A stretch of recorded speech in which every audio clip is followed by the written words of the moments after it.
Another syntax of writing for loop in JavaScript, as I told you before, is something called forEach. That forEach only applicable if you work with arrays and strings. So to do the same logic without using this syntax, let's first of all understand what's the new syntax. So this is the method one, and we have another way of writing the same condition or the same loop. We call it forEach method 2, and that is using forEach method. So for each, look at the syntax. It will accept the array, and then dot for each. You see for is small, and then e is capital. So that's the syntax. If you change this, it will not work. So you should follow the same syntax here. Array, whatever array name you have. In our case, it will be numbers.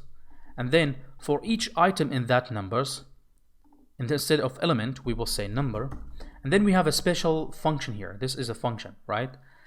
We will explain what is function, but for now, let's stick with this syntax. So for each number in that numbers, read it like this. For each numbers in that numbers, we want to do something with it.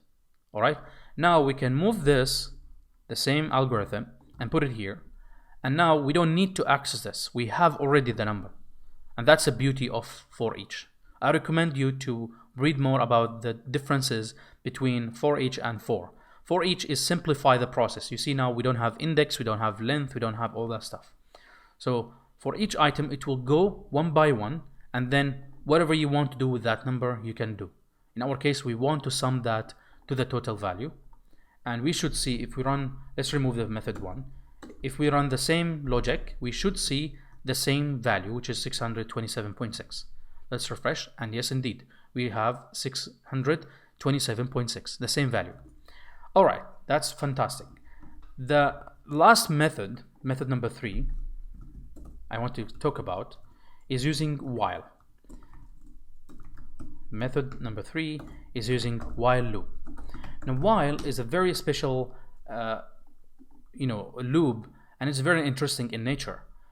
In for, you need to specify the starting point, the ending point, and then the increment. In while, you cannot do that. Well, what you can do, you can pass a condition. As long as this condition is valid, then execute whatever you want here. All right. So how to do the same calculator, the adding or the submission of all the numbers in that array using while. So let's first of all copy this line because we will use it the same.